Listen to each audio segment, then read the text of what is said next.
Bonjour tout le monde, alors aujourd'hui je vous retrouve encore dans un cadre différent pour un nouveau tag, comme d'habitude. Donc je le tourne en même temps que, juste après avoir fait ma vie en équitation, c'est pour ça que j'ai le même pull. Donc voilà. C'est bizarre quand même que j'ai toujours ce besoin de le préciser. Désolée pour le cadre un petit peu étrange, voilà, vous voyez mon radiateur. Enfin voilà, je suis dans ma cuisine, je voulais vous montrer en fait mon jardin, mais vu que la lumière est juste là, enfin qu'il y a le soleil là, ça faisait un énorme contre-jour, donc voilà, je suis désolée. Mais aujourd'hui c'est un petit peu la dèche. Donc je vais vous retrouver dans un tag qui a été créé par Juju Lustig il me semble. Je vais référer quand même. Comme d'habitude, tout sera dans la barre d'infos de toute façon. C'est le tag YouTube et l'équitation. Donc c'est parti, je vais pas traîner plus. 1. Es-tu attiré par les vidéos équitation? Quand mes cheveux me laisseront tranquille, oui. Oui, j'aime beaucoup les vidéos équitation. Bon, pas tout le temps non plus, mais c'est pas pour rien que j'ai une chaîne ici. 2. Penses-tu que ce genre de vidéo est instructif? Alors moi, je trouve pas ça spécialement instructif. C'est agréable à regarder, c'est chouette d'avoir l'opinion d'autres personnes. Maintenant, les gens qui essaient d'être instructifs, finissent forcément par être très catégoriques, je trouve. Et d'ailleurs moi aussi, au début, quand je faisais les vidéos sur le licol éthologique, tout ça, c'était assez quand même catégorique. Et donc voilà, je trouve que ça doit plus rester un truc où on discute en chambre qu'un truc où il faut apprendre des choses. Donc, non. 3. Si ton enfant de 12 ans demandait à faire une chaîne, que dirais-tu? Je lui dirais, attends d'avoir plus d'expérience dans la vie. Parce qu'à 12 ans, t'entres à peine au collège pour nous, humanité. Attends au moins de vivre cette période de ta vie qui va être absolument horrible. Attends 4 ans que tu te sois un petit peu forgé un caractère, que tu sois prêt à prendre les critiques parce que voilà, YouTube, ça te laisse pas... Internet en règle générale, c'est quand même un petit peu hard. De toute façon, à 12 ans, il viendrait la peine de découvrir Internet, mes enfants. J'ai décidé, donc... donc j'espère qu'ils n'auraient pas direct cette idée-là en tête. Hop là. Et en tout cas, je surveillerai bien comme ce qu'ils disent dans leurs vidéos, tout ça avant. Parce que bon, je veux pas qu'ils s'attirent des problèmes. 4. Tu préfères les vidéos achat, tags, séances ou tuto? Alors comme je l'ai dit dans ma vie en équitation, moi c'est les tags et les séances que je préfère. Ouais, du coup je vais pas commenter encore plus. Si vous avez vu l'autre tag, c'est bon, vous avez toute ma vision là-dessus. 5. Penses-tu que ces vidéos sont un effet de mode? Alors en énorme partie, oui, évidemment. Il y a cette énorme masse de vidéos équitation qui n'arrête pas de popper de partout. Maintenant, est-ce que c'est pour ça qu'il faut rejeter tout le monde? Moi je pense que voilà, il y a plein de gens qui avaient peut-être cette idée-là à la base, mais qui n'avaient pas le temps, qui n'avaient pas les moyens, qui n'avaient pas l'autorisation. Donc voilà, même si c'est un truc... même si beaucoup de gens le font par effet de mode, tout ça, en même temps ils peuvent aussi se découvrir quelque chose là-dedans. Moi par exemple, c'est surtout parce que ça m'attirait beaucoup que j'ai commencé. Je me suis dit, de toute façon, si ça se passe mal, si ça m'intéresse plus, j'arrêterai direct. Et je suis toujours là. J'ai même une belle caméra maintenant. Donc, même si c'est un effet de mode, je pense que les personnes qui continuent, qui sont sérieuses là-dedans, c'est pas juste un effet de mode pour elles. Voilà. C'était long. Hey! Retour plusieurs jours plus tard. J'ai été un petit peu interrompue dans le processus. Pardon, il y a dans les pieds. Voilà. Donc, j'étais à la question 7, il me semble. Excusez-moi si je me trompe, je mettrai vite fait ma réponse pour la 6 si ce n'est pas le cas.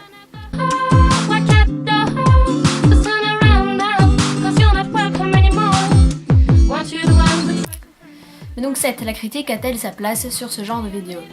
Donc moi je trouve que, donc évidemment dans mon délire que pour moi ça devrait rester quelque chose de très ludique, de très... vraiment juste un partage de ce que les gens pensent, tout ça.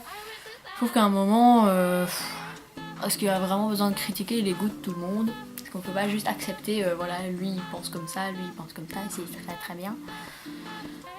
Donc à ce niveau-là, non. Dans la monte en soi, ça dépend quoi. Enfin, si la personne monte toujours toute seule, qu'elle vous demande des avis, tout ça, ouais, là une critique, mais qui dit, enfin, pour stabiliser des gens, tu devrais faire ça, blablabla, pourquoi pas. Mais si elle monte dans un cours, ben, c'est bon quoi. Laissez-la vivre, son prof est censé s'en occuper. Sauf donc, ben, évidemment, si la personne le précise quoi. Mais dans la plupart des cas, moi je trouve ça bête de critiquer ces vidéos-là. Surtout, surtout en termes, comment je pourrais dire. Là, quand je suis en train de vous parler, par exemple, ça m'intéresse pas que vous pensiez que ce soit beaucoup trop long ou que je barbouille, j'allais dire, que je bafouille trop ou quoi. Enfin, ça m'avance pas tellement dans la vie, à moins que vous soyez, je sais pas, orthophoniste et que vous ayez des conseils à me donner là-dessus. Enfin, je sais très bien mes propres défauts en vidéo. Je sais que je touche trop mes cheveux, par exemple, que je me reprends souvent dans mes phrases. Voilà, que je regarde trop le retour de caméra. Mais qu'on me fasse remarquer, que quelqu'un d'extérieur me fasse remarquer, ben, ça m'avance pas des masses. Donc pour moi, pas trop. Franchement, la critique a pas tellement sa place dans nos vidéos comme ça. 8. Ce genre de chaînes t'ont-elles permis de découvrir de nouvelles choses? Alors oui, surtout des termes techniques en fait. Parce que avant, moi, j'étais fort simpliste dans mes mots. Je disais une piste, peu importe si c'était un manège, une carrière. Le concept manège-carrière, je connaissais pas tellement en fait avant. Pour moi, c'était des pistes et basta. Je disais soit c'est couvert, soit c'est pas couvert. Je m'en foutais un peu. Donc voilà, ce genre de termes, les termes de dressage aussi. Enfin voilà, ce genre de choses. Ça m'a appris quelques bons termes, tout ça. Après, voilà. 9. Combien de temps passes-tu sur YouTube par jour? Alors en fait, moi, mon ordi, c'est mon outil de travail principal, hein. J'ai tous mes cours dessus, j'ai plein d'exercices dessus. Donc j'y passe déjà à la base pas mal de temps. Après j'ai des blogs, j'ai ma chaîne YouTube. Je suis abonnée à plein d'autres chaînes sur ma chaîne personnelle, on va dire. Je suis abonnée environ à 200 chaînes, je crois, 250, un chiffre comme ça. Donc mon ordi déjà à la base, hein, aussi pour dessiner, je vais dessus, vu que j'ai une tablette graphique. Donc mon ordi, j'y passe environ les 7 à 10 heures par jour. Donc c'est énorme. Et sur ce temps-là, combien de temps je passe sur Facebook, sur YouTube, c'est assez compliqué à dire, mais je dirais 4 bonnes heures. Je dirais ça. Après, j'ai jamais regardé vraiment combien de temps je passais dessus. Ce serait peut-être intéressant de le faire un jour. Si je le fais, je vous mettrai ici combien de temps j'ai passé pendant une journée sur YouTube. J'allais encore dire Facebook. Je pense que je me suis encore regourée d'ailleurs. Mais enfin voilà, je ne compte plus parce que c'est vraiment long, donc la période de temps que je passe dessus. Donc je ne fais pas très attention. Et ce n'est pas à prendre en exemple, hein, ne faites pas ça, c'est pas très très bon. C'est pas pour rien que j'ai des énormes cernes là, c'est à cause de ça. Voilà. 10. Quelle chaîne apprécies-tu? Donc comme je l'ai dit, je suis abonnée à plein de chaînes. Maintenant je peux vous dire les chaînes principales quoi. Donc déjà, niveau équitation, j'ai pas vraiment une chaîne en particulier à laquelle je me suis fort accrochée. À chaque fois au début j'aime beaucoup, je regarde beaucoup, mais après voilà quoi, enfin je regarde toujours très régulièrement ce qui passe, tout ça. Après je suis pas non plus accro à certaines chaînes. Il y a peut-être juste Margot de Binet, j'aime vraiment bien ce qu'elle fait. Mais après voilà. J'aime beaucoup Sourcy, Juju Lustig, tout ça. Enfin, voilà. Ouais, voilà, c'est pas des chaînes sur lesquelles je vais vraiment tous les jours et que j'attends les vidéos, tout ça. Non, les chaînes que j'apprécie plus, c'est plus des chaînes de gaming, comme PewDiePie ou One Kill Studio. En ce moment, c'est les deux vraiment que j'aime beaucoup. J'aime encore bien Squeezie de temps en temps. Niveau beauté, j'ai plein de catégories, hein, désolée. Niveau beauté, j'aime beaucoup Enjoy Phoenix, mais je regarde pas tout. Les vlogs non plus, je regarde pas tout. Mais bon, voilà. Donc elle, je l'aime encore bien. J'aime bien Auria aussi.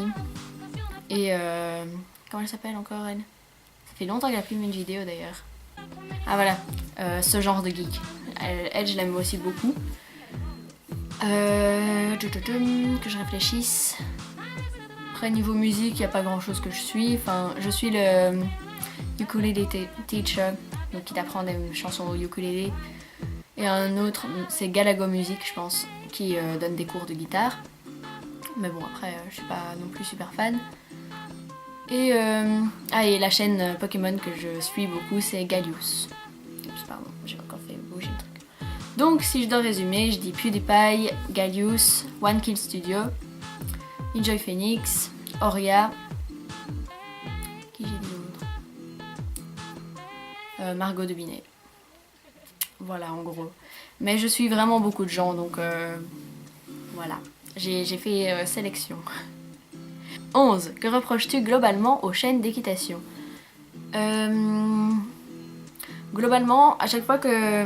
Enfin, en général, je trouve que le choix de musique est pas toujours très intelligent, on va dire. Évidemment, c'est beau quand c'est bien réalisé. J'ai vu souvent des montages où la fille fait son montage pour montrer des moments avec son cheval, tout ça. Mais après, la musique colle pas du tout avec le truc. Enfin, à un moment, la musique part et ça reste encore tout calme dans le montage, donc voilà. Parfois, donc, ça peut donner très très bien, comme ça peut donner pas très bien. Donc rien que ça, je peux le reprocher un petit peu. Mais surtout, il y a beaucoup de musiques très populaires qui ne sont pas autorisées sur YouTube et je me dis, mais à chaque fois, elles doivent se prendre des strikes. Un jour, leur chaîne YouTube elle va être supprimée et ça va être trop... Enfin, ce serait trop dommage, quoi. Enfin... Et en plus, c'est souvent des musiques dont je suis pas fan, donc voilà. Bon, mis à part mon goût subjectif, c'est peut-être aussi qu'elles sont... que je vois de plus en plus des chaînes qui se ressemblent beaucoup trop. Pas dans le sens, elles font les mêmes vidéos, mais elles disent les mêmes choses. Par exemple, depuis qu'il y a ça Orsi, je vois de plus en plus de filles qui viennent du Nord, qui ont un accent dingue, et qui jouent avec et qui essaient de... Enfin, j'ai l'impression que c'est forcé, du coup, c'est un peu dommage. Je sais pas si c'est le cas, parce qu'en soi, je les suis pas. Mais j'ai toujours l'impression qu'elles essaient juste de recréer le même phénomène qu'avant, et je comprends pas quoi. Enfin, moi, j'aime bien les personnalités un petit peu différentes quand même d'habitude, parce que c'est quand même... Enfin, voilà. J'ai pas envie de revoir les mêmes personnes 20 fois par jour. Donc voilà, donc je dirais ça. Mais bon, après... Voilà. 12. Si tu devais décrire ce que t'apportent les vidéos équestres en quelques mots, lesquels seraient-ce? Alors, comment dire? Moi, pour l'instant, ça m'apporte beaucoup Enfin, ça me fait vraiment très plaisir, parce qu'à chaque fois que je poste une vidéo, maintenant je reçois de plus en plus souvent des petits commentaires et ça me fait vraiment super plaisir de les recevoir, de répondre, tout ça. Ça me fait du bien aussi de me dire allez, aujourd'hui je fais une vidéo. Moi j'aime vraiment bien faire ça. Même si c'est pas des vidéos dingues, ben, j'aime bien faire ça. J'aime bien savoir que des gens s'intéressent à ce que je dis. Et voilà, donc c'est beaucoup... c'est assez gratifiant personnellement. Après... Voilà. c'est compliqué ce tag. Je suis désolée, je suis pas encore très réveillée. Mais voilà, c'était la dernière question du tag YouTube et liquidation de GG Loustic. J'espère que ça vous a plu. Désolée, les dernières questions, du coup, j'étais un peu en mode... je marchais un peu sur des œufs. Mais voilà, j'espère que ça vous a plu quand même. Je vous dis à très bientôt pour une prochaine vidéo. Ciao, ciao!